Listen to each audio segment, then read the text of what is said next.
Disclaimer. Ang video na ito ay for informational and educational purposes only na ginawa with the help of artificial intelligence or AI. Kung meron kayong mga mahahalagang desisyon, ay maari lamang na kumonsulta sa mga eksperto o profesional. Magandang araw sa inyong lahat. Ngayon ay nais kong ibahagi sa inyo ang aking taus-pusong pasasalamat sa isang bagay na madalas nating hindi napapansin, ang ating pisikal na utak. Alam nyo ba na ang ating utak ay may timbang na humigit kumulang sa 1.4 kilograms lamang?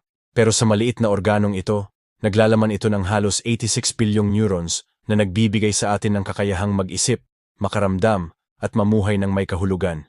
Isipin nyo lang, sa bawat segundo ng ating buhay, ang ating utak ay walang tigil na nagtatrabaho.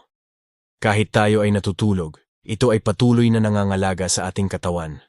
Hindi ba't kahanga-hanga? Sa tuwing tayo ay natututo ng bagong kasanayan, nakakakita ng magandang tanawin, nakakatikim ng masarap na pagkain, o nakakausap ang ating mga mahal sa buhay, lahat ng ito ay posible dahil sa ating utak. Ito ang nagbibigay sa atin ng kakayahang makaramdam ng ligaya, pag-ibig, at pagmamahal. Ngunit minsan, hindi natin ito napapansin. Tulad ng isang tahimik na bayani, ang ating utak ay walang sawang gumagana para sa atin.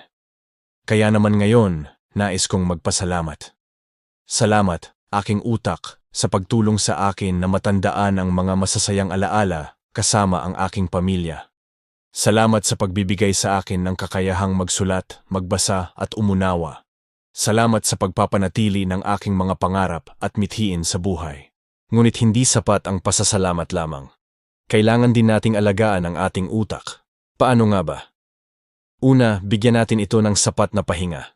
Ang tamang tulog ay hindi lamang para sa katawan, kundi pati na rin sa ating isipan.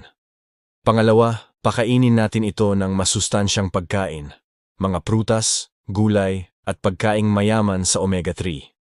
Pangatlo, patuloy tayong matuto at mag-ehersisyo ng ating isipan sa pamamagitan ng pagbabasa, pagsusulat, at paglutas ng mga palaisipan.